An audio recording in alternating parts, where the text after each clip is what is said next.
उंगली मत उठाओ, दूसरे की ओर उंगली मत उठाओ। देखो, ये 3 जो उंगलियां होती हैं वह तुम्हारी ओर आती है और एक दूसरे की ओर जाती है। अब उसका अर्थ लोग दूसरी तरीके से लेते हैं। सबका अपना अपना दिमाग है, तो अपने राम भी किसी के पिछलक्कू नहीं है, अपना भी दिमाग। एक उंगली इदम की ओर चलती है और 3 उंगलियां अयम की ओर चलती है। माने जितनी ताकत आप अपने से पृथक को जानने की करते हो, उससे 3 गुना तो कम से कम ताकत अपने आप को जानने के लिए करो। अयम आत्मा ब्रह्म, मांडुक्य उपनिषद में ये श्रुति है, अयम आत्मा ब्रह्म। अयम भगवत्पाद शंकराचार्य भगवान कहते हैं, अन्य के लिए नहीं, अंगुली का अभिनय करके, अपनी ओर अंगुली करके, यह मैं हूं, यह मैं हूं। माने इस शरीर के अंतर्गत जो अहम आम का स्फुरण हो रहा है वह मैं हूं। अयम अस्मि पुरुषः, अयम माने यह मैं हूं। आत्मा को अगर परब्रह्म के रूप में आपने जान लिया, आत्मानम चेत, चेत शब्द का प्रयोग करते हैं। हाँ, जानना बहुत कठिन है। यदि जान लिया, माने सरल नहीं है। अगर सरल होता तो जाने कितने बार हमको ये मानवाकृति मिली है, हमने उसको जान लिया होता। लेकिन पुण्य और पाप कर्मों के झूलों में हम लोग झूलते रहे, इस दर्शन का आश्रय नहीं किया, अपने स्वरूप का चिंतन नहीं किया। जब व्यक्ति के कोई विशेष पुण्य उदय होते हैं तभी वह इस ओर बढ़ता है, तभी बढ़ता है। भाग्योदयेन बहुजन्म समर्जितेन, किस्मत जागी, भाग्योदय हुआ। ये भाग्योदय होना क्या है? व्यास भगवान कहते हैं, बहुजन्म समर्जितेन, अनेक जन्मों में अर्जित किया गया पुण्य जब जगता है। देखो, एक सत्कर्म वह होता है जो आपको आपके कर्म का फल, जो सुख है, उसे प्रदान करता है। वह यहाँ का सुख प्रदान करेगा, स्वर्ग का सुख प्रदान करेगा, ब्रह्मलोक का सुख प्रदान करेगा। जैसी आपके पुण्य कर्म की क्षमता है, तद अनुसार वह आपको सुख प्रदान करेगा। कौन? आपका सत्कर्म, और करके नष्ट हो जाएगा। लेकिन आपने अपने उसी जीवन में कुछ ऐसे सत्कर्म किए जिन सत्कर्मों को आपने भगवान को समर्पित कर दिया। भगवद गीता की भाषा में या महापुरुषों की भाषा में आपने निष्काम कर्म योग का आश्रय लिया। निष्काम कर्म योग का अर्थ ही होता है कि आपने सत्कर्म किया और उन समस्त सत्कर्मों को ईश्वर के अर्पण कर दिया, ईश्वराश्रित, भगवान को समर्पित कर दिया। जो भी कर्म किया, प्रभु बस यही मेरी पूजा है। स्वकर्मणा तमभ्यर्च्य, अपने कर्मों से उस ईश्वर की पूजा करना, ये उससे भी ऊंची स्थिति है। कर्म करना और कर्म के फल को ईश्वर को समर्पित करना, एक स्थिति ये है। और एक अपने समग्र चेष्टाओं से ईश्वर की सेवा, ईश्वर की पूजा समझना। ये वेदांत दर्शन एकाएक समझ में आता नहीं है। इसके लिए चाहिए भगवत भक्ति, चाहिए भगवान की शरणागति। सबकी स्वीकृति है, ध्यान रखना। आप कहेंगे, आप तो कहते हो आप ब्रह्म हो, तो अब क्या मतलब? ब्रह्म तो हो, लेकिन इस ब्रह्म का स्वरूप आपके अंतःकरण में स्थित हो जाए, निष्ठा आपकी बन जाए, इसके लिए महापुरुषों का आश्रय लेना, भगवान का आश्रय लेना। किसी भी साधना से ये विज्ञान आपके अंदर नहीं आएगा।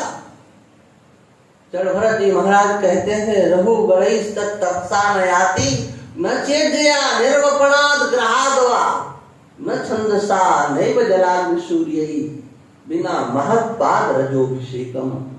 तत्ववेत्ता महापुरुषों के चरण रस से जब तक आप अपने मस्तक का अभिषेक नहीं करोगे, उसका अर्थ ये कहीं मत समझ लेना। लोग यही समझते हैं कि महापुरुष चल रहे हैं, जा रहे हैं, तो बस उनके नीचे की जो खड़ाऊं या जो पहने हैं लेकर के और अपने माथे में लगा लिया है, बोले हमारा कल्याण हो जाएगा। अरे मूर्खों, इसका अर्थ ये बिल्कुल नहीं है। उनके चरण रज की धूल में अपने आप को समर्पित कर देना, निरहंकार हो करके उनके वचनों को यथावत स्वीकार कर लेना। तद्बुद्धयस् तदात्मानस्, निष्ठा और निष्ठा को बनाना। उनकी शरण में जाना। तद्विधि प्रणिपातेन परिप्रश्नेन सेवया, निष्कपट भाव से सेवा। और केवल इसलिए जिसके लिए मनुष्य जीवन मिला है, उस तत्व का अनुभव हो जाए, साक्षात्कार हो जाए। ये अंतर की एक स्थिति होना चाहिए। ईश्वर के कृपा के बिना ये वेदांत दर्शन की ओर चला नहीं जा सकता, ये ध्यान रखना। मैं अपनी बात नहीं कह रहा हूं, दत्तात्रेय भगवान कहते हैं इस अद्वैत दर्शन की ओर वही चल सकता है जो ईश्वर की शरण में गया। केवल ब्रह्म ब्रह्म चिल्लाते रहो, मूर्खों को कुछ मिलने वाला नहीं। और ऐसे लोग हैं, जाने कितने हैं। अरे क्या मंदिर में क्यों जाना, जल क्यों चढ़ाना, पूजा क्यों करना, कीर्तन क्यों करना, हम तो ब्रह्म ही हैं। इससे कुछ नहीं होगा। एक बार एक व्यक्ति यहां पर वो आए, उन्होंने हमारी ये जो चल रहा है ना, इस पर सुनते हैं, बहुत लोग सुनते हैं। तो अब उनके अंदर उत्कंठा हुई हमसे मिलने की, और वो एक जगह से, यहाँ से कम वो स्थान 600-700 किलोमीटर दूर है। मैं नाम नहीं लेता किसी के, उसको बिगाड़ना मेरी उसमें नहीं है, लेकिन मैं बता रहा हूं कि वो यहाँ तक आए, और आए थे जो हमने एक बार केकड़ी में विचार चंद्रोदय पर प्रवचन किया था या पढ़ाया था, उसको लेने के लिए। अब वो आए तो जैसे विनम्रता दिखाई जाती, उसी तरह से उन्होंने दिखाया। मैंने स्वाभाविक रीति से पूछ लिया, क्यों भाई आप यहाँ पर कोई महात्मा है? बोले हाँ महाराज महात्मा तो आते जाते। मैंने कहा आप उनके किसी के पास गए? बोले नहीं, मैं किसी महात्मा के पास नहीं जाता। अच्छा चलो कोई बात नहीं। आपने अपने जीवन में किसी से दीक्षा ली है? बोले नहीं नहीं, वो दीक्षा वगैरह मैंने कुछ नहीं। मैंने कहा आप मंदिर जाते हो? कभी भगवान को प्रणाम करते हो? मंदिर जाते हो? बोले कि नहीं, मैं मंदिर भी नहीं। तो मैंने कहा कि ऐसा है, अब आप मेरे पास तब आना जब किसी महात्मा के पास जाकर के बैठो, मंदिर में जाना शुरू करो। जो आपके क्षेत्र में जिन्हें आप अच्छा या सब अच्छा समझते हो, उनसे आप दीक्षित होकर के आओ। भगवान का नाम संकीर्तन करना शुरू करो, अन्यथा आप मेरे पास आना नहीं।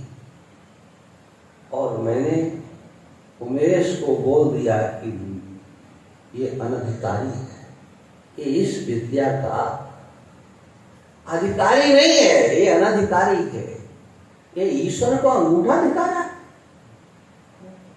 भगवान।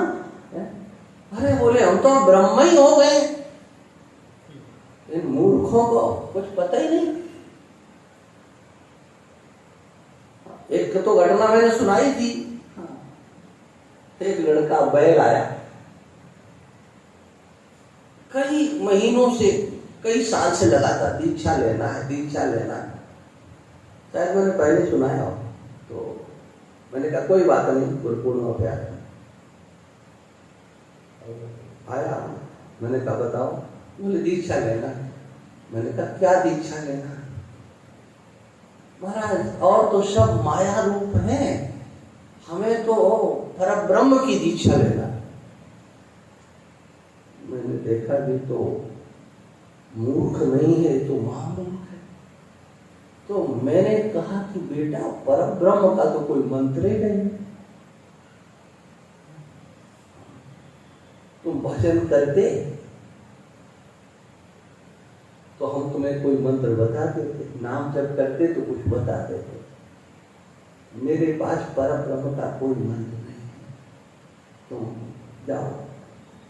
निकाल दिया कमरे से बाहर, हमें निकाल। ये क्या है?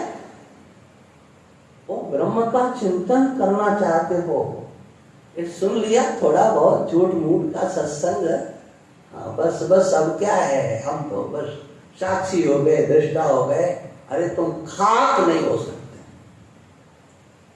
दत्तात्रेय भगवान का श्लोक है, ईश्वरानुग्रहादेव पुंसाम अद्वैत वासना। मैं नहीं बोल रहा हूं, अवधूत गीता का दत्तात्रेय भगवान का ये वचन है। ईश्वरानुग्रहादेव, ईश्वर का अनुग्रह ही आपके हमारे अंदर अद्वैत वासना। देखो वासना कितना सुंदर शब्द है। वासना वासिष्ठित बंधन का हेतु होता है।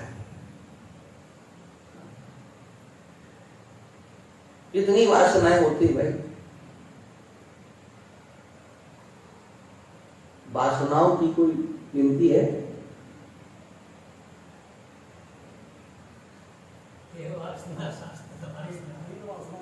अरे हम कहते ना सब गिन लो, लेकिन दत्तात्रेय भगवान कहते हैं कि अद्वैत वासना,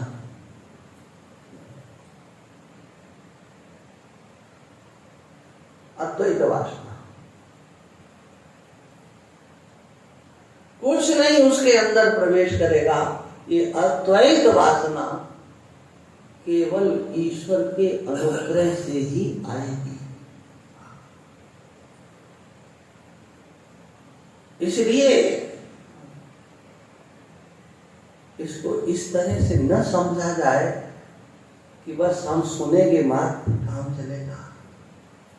उसमें निष्ठा बनाने के लिए हमें साधनों का आश्रय लेना पड़ेगा।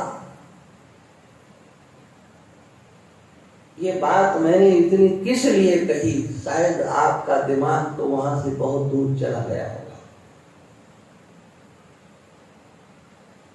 इसलिए कही कि व्यास भगवान लिखते हैं, भाग्योदयेन बहुजन्म समर्जिते। एक जन्म नहीं, अनेक जन्मों में अर्जित किए गए जो पुण्य है, वह पुण्य आपको सत्संग प्राप्त कराते हैं। ऐसे पुण्य हैं जो आपको पुत्र, स्त्री, मकान, यश, पद, प्रतिष्ठा, ऐसे आपके सत्कर्म हो सकते हैं कि लोक में आप एक नंबर के यशस्वी वेदागी हो जाए, जय जयकार आपकी हो जाए। ये भी आपके पुण्यों का फल है, आपके सत्कर्मों का फल है। आपके सत्कर्म शरीर त्याग किए बिना इंद्र के सिंहासन तक पहुंचा दे, ये भी आपके पुण्यों का फल है। मानसकार लिखते हैं, अरद सिंहासन आसन दे। अरे राम जी का जन्म नहीं हुआ था, उसके पहले की एक कहानी है। दशरथ जी इतने पुण्यात्मा थे कि वो स्वर्ग लोक जाते थे, अलग से उनको आसन नहीं दिया जाता था। इंद्र अपना आधा सिंहासन लाइए, नहीं नहीं नहीं, आप यहां बैठेंगे। ये पुण्यों की पूंजी, लेकिन सत्संग की ओर रुझान होना, ये भी आपके पुण्यों का ही फल होगा। किंतु उन पुण्यों का फल, जिन पुण्यों को आप, पुण्य कर्मों को तो आपने किया, लेकिन उन पुण्यों के फल को ईश्वर को समर्पित किया। इन अपने सत्कर्मों का फल मुझे नहीं चाहिए। और किसी अन्य से न पूछना, अपने अंतःकरण में देखो, हृदय से पूछो, आपने अपने लिए कितने कर्म किए। मेरा शरीर ठीक हो जाए, रोग नहीं आए, रोग आ गया तो महामृत्युंजय करा लो, फलाना करा लो, ठिकाना करा लो। बच्चे को कुछ हो गया, बोले अभिषेक करा दो, ये करा दो, ग्रहों का जप करा दो। सबके लिए आपने जाने कितने सत्कर्म किए, कितनी गंगा नहाई, कितनी यमुना नहाई, कितनी आपने परिक्रमाएं लगाई। नहीं, हाँ, बाल बच्चे ठीक रहे, परिवार ठीक रहे महाराज, ये सब कुछ किया आपने। लेकिन कभी आया कि ये जो हम कर रहे हैं, इस कर्म का किंचित मात्र भी फल मुझे नहीं चाहिए। ये केवल भगवान के लिए। इतना ही नहीं, अगर आपके अंतर में ये भाव भी आ गया, हम जो ये सत्कर्म कर रहे हैं, इससे भगवान प्रसन्न हो, ईश्वर की प्रसन्नता की जो आकांक्षा है ना, वो भी उसमें बाधक है। ध्यान रखना, तुम प्रसन्नता चाहते हो, प्रश्न होगा कि प्रसन्नता क्यों चाहते हो भाई, क्यों चाहते हो, भगवान की कृपा क्यों चाहते हो, सत्कर्म करते हो, नहीं, भगवान की कृपा। हाँ, सब ईश्वर को हम समर्पित करें, लेकिन ध्यान रखना ये बाह्य आडंबर किसी दिन आपका भट्टा बैठान देगा। नहीं नहीं, हमें आचार्य ने कहा संकल्प कीजिए, बोले निष्काम भाव से हम तो केवल भगवान को समर्पित करना चाहते हैं, किंतु वो होना कैसे, अंतर में आना चाहिए, अन्यथा किसी न किसी दिन ये बनावटी निष्कामता आपका सत्यानाश कर देगी। और उसके उदाहरण में मैं आपको एक केवल दृष्टांत ही कहूंगा उसको, क्योंकि मुझे पूरी कथा उसी नहीं सुनाना है।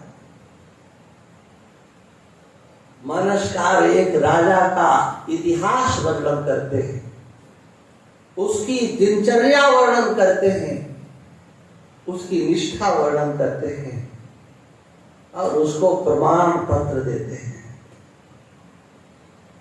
एक राजा था प्रतापभान, प्रतापभान कहो या भानु प्रताप कहो, एक ही बात है।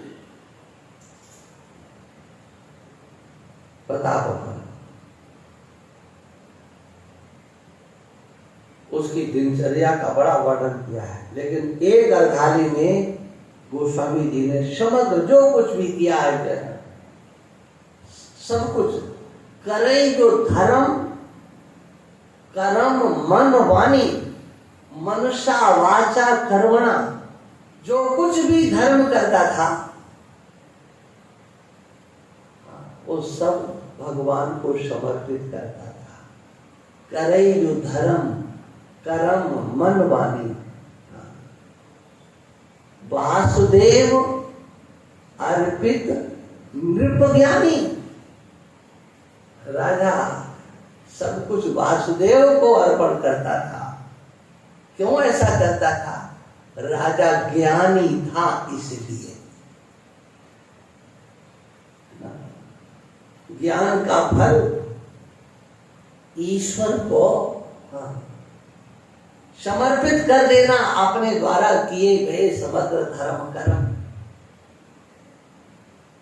लेकिन वो प्रतापभान बर्बाद हो गया, वो ज्ञानी धूल में मिल गया और स्वयं नहीं, उसने अपने सारे परिवार को धूल में मिला दिया।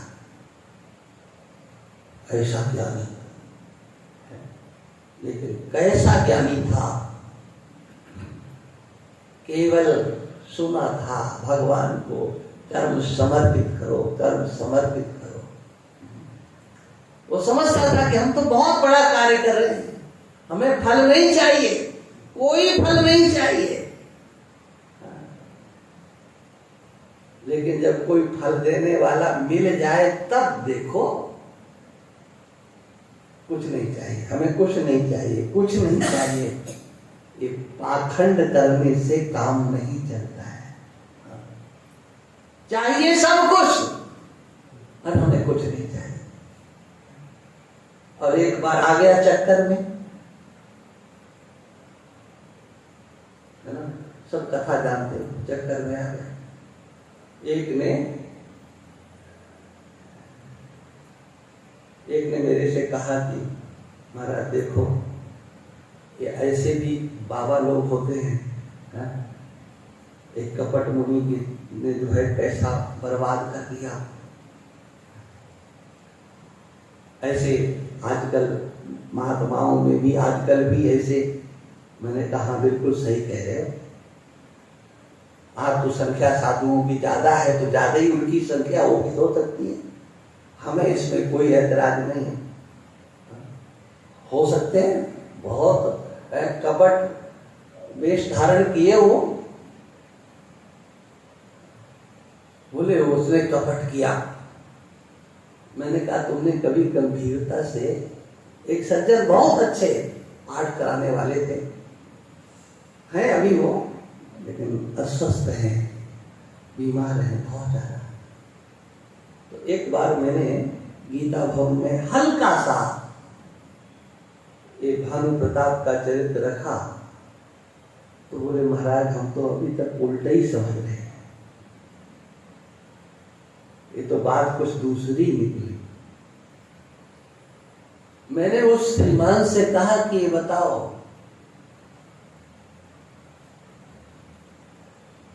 कपट एक ओर से हुआ कि दूसरी ओर से भी हुआ? महात्मा समझ करके राजा गया था कि एक महात्मा है, गया क्यों था? महात्मा समझ करके।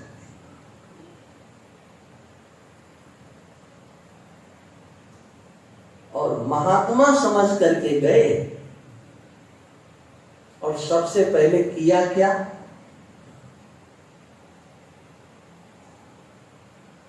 सबसे पहले कपट प्रारंभ किया किसने?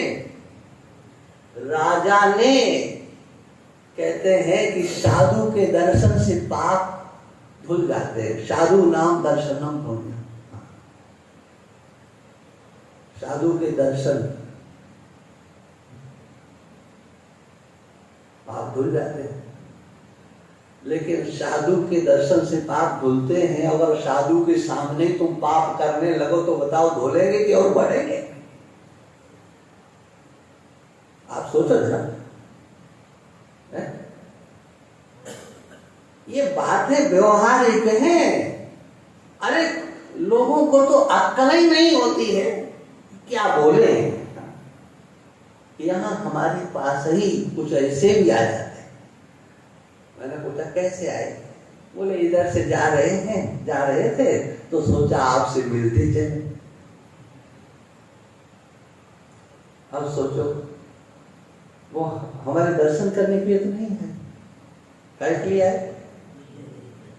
वो मिलने के लिए है। अब मिलने वाले को क्या मिलेगा? उसके अंदर वो श्रद्धा की पूंजी ही नहीं है कि जिससे वो एक किसी नकली, ढोंगी, पाखंडी, वो तो नहीं जानता ना कोई नकली है, ढोंगी है, पाखंडी है। तुम्हें तो साधु दिखाई दे रहा है। अरे तुम साधु समझ करके उसे प्रणाम कर लो, तुम्हारा क्या नुकसान होगा? क्या नुकसान होगा बताओ? वो साधु वेश तुमसे क्या छीन लेगा? लेकिन उस वेश मात्र में आपकी श्रद्धा नहीं है। वेश मात्र में नहीं। ये बड़े बड़े सेठ, पैसे वाले, दुनिया भरे के दिखाई देता ना कि उनके चेले, उसके चेले, वो व्यक्तिगत चेले होते हैं, साधुओं के भक्त नहीं होते हैं वो। मैंने दक्षिणा बांटते हुए सेठों को देखा है, पैसे वालों को ऐसे चिल्लाते हैं, शांत बैठो, लाइन से आइए। अरे तुम तो अभी ले गए थे। मैंने तुम्हारी श्रद्धा नहीं है, तुम तो अपने, वो भले ही पाखंडी हो, ऊंचा सिंहासन हो, सोने का चांदी का छत्र चमन लग रहा हो, तो उस पाखंडी को भगवान मान लोगे। लेकिन एक रास्ते पर बैठा हुआ एक फकीर, एक सच्चा साधु, तुम तो उसे दरिद्र समझते हो। इतनी पहचान, कैसी पहचान, कहां श्रद्धा, कैसी श्रद्धा? बोले ठग न जाए। अरे तुम ठग हो एक नंबर के, तो ठगे जाओगे। जो ठग नहीं है, श्रद्धालु है। बताओ ईश्वर भी अगर उसके साथ धोखा करे तो उसका क्या बिगाड़ देगा? ठग बन करके, धोखेबाज बन करके भगवान भी अगर किसी सच्चे के सामने जाता है तो उसका कुछ बिगाड़ नहीं पाता। ईश्वरता फीकी पड़ गई महाराज बलि के सामने। ईश्वर की ईश्वरता, बलि ने तो एक बटुक ब्रह्मचारी समझ करके ये ब्राह्मण बालक आ गया है, लगता है इसने वेद का पाठ किया है। उस बटुक ब्रह्मचारी का उन्होंने पद प्रक्षालन किया, पूजन किया। बलि तो नहीं जानते थे कि ये भगवान है। सोचो कपट कौन कर रहा था?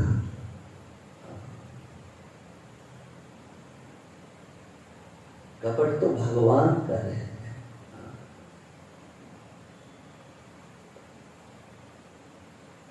गोस्वामी तुलसीदास जी किसी को छोड़ते नहीं है।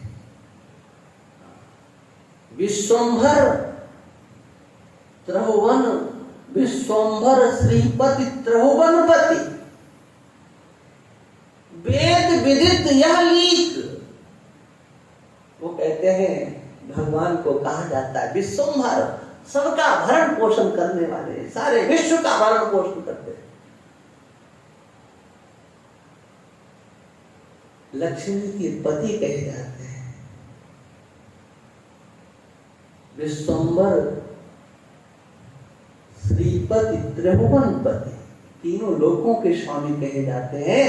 उनकी वो ईश्वरता बलि के सामने चली नहीं। बलिसों सोन चली कछु प्रभुता, होय दुज मांगी भी। निष्कपट निश्चल व्यक्ति के सामने ईश्वर भी फेल हो जाता है। ये निश्चलता की, निष्कपटता की निशानी है। लेकिन जब व्यक्ति स्वयं कपटी हो तो उसका क्या हाल होगा? जब ईश्वर को भिखारी बनना पड़ा, एक भले ही कथा आप इसको कितनी बार सुन चुके हो, लेकिन मानसकार ने उसको उलट दिया। निश्चल निष्कपट श्रद्धालु के अंदर कितनी बड़ी दम होती है, कितनी बड़ी सामर्थ्य होती है। श्रद्धा की कितनी बड़ी शक्ति होती है, इसका दर्शन वहां दिखाया गया। सोचो कपट करने वाले ईश्वर को भी, जो सबका दाता कहा जाता है, उस ईश्वर को भी हाथ फैलाना पड़ गया। सबको देने वाला भिखारी बन गया कपट करने के कारण। तो फिर कोई व्यक्ति, कोई इंसान इस मानवाकृति में आकर के छल करता है, कपट करता है, झूठ बोलता है, और वो भी देखो कहा तो ये जाता है संत भगवंत अंतर निरंतर नहीं। संत में भगवान में क्या अंतर होता है? कुछ अंतर नहीं। लेकिन मानते हो ये सब गप है। देखो तो आपके पास श्रद्धा की पूंजी कितनी है, श्रद्धा हमारे पास कितनी है। इसलिए श्रद्धा की पूंजी चाहिए। और श्री गणेश किया भानु प्रताप ने, प्रताप भानु ने क्या, मानसकार की जरा शैली देखो। हाँ, उतर तुरगते तीन प्रणामा। अब मैं गा करके नहीं बोलूंगा, ऐसे ही बोलूंगा। उतर तुरगते तीन प्रणामा, परम चतुर न कहो निज नामा। बड़ा बुद्धिमान था, ज्ञानी था ना। उसने अपना नाम नहीं बताया। कुछ तो परिचय देना था, झूठ बोला। नाम प्रताप भानु अवनीशा, तासु सचिव में सुनो हमेशा। परिचय दिया, एक भानु प्रताप नाम का राजा है, मैं उसका मंत्री हूं, सचिव हूं। सोचो ये झूठ बोलने की उसे क्या आवश्यकता थी। एक हुआ हनुमान जी का दर्शन है। हनुमान जी ने देखा विभीषण उठे, राम नाम ते सुमिरन की नाम, हृदय हरस कपि सज्जन चिन्ह। ये तो कोई संत है। अरे लंका में कहां से? नहीं हो सकता है। महात्मा तो हर जगह हो सकता है। समय सुलभ सब दिन सब देशा। अरे संत कहां नहीं उपलब्ध हो सकते हैं, यहां पर भी हो सकते हैं। ये संत है, इनके मुंह से भगवान का नाम निकला है। मैं इनसे परिचय करूंगा और अपना परिचय भी दूंगा। ये कौन है, इनका अपना परिचय भी। और उनका एक निश्चय देखिए आप, क्या ऐसन हट करी हो पहचानी, साधु ते होए न कारज। एक हुआ दर्शन है, एक हनुमान जी का दर्शन है और एक भानु प्रताप का चरित्र है। ये केवल कहना मात्र की भाई बात नहीं है, ये अंतर का विषय होना चाहिए।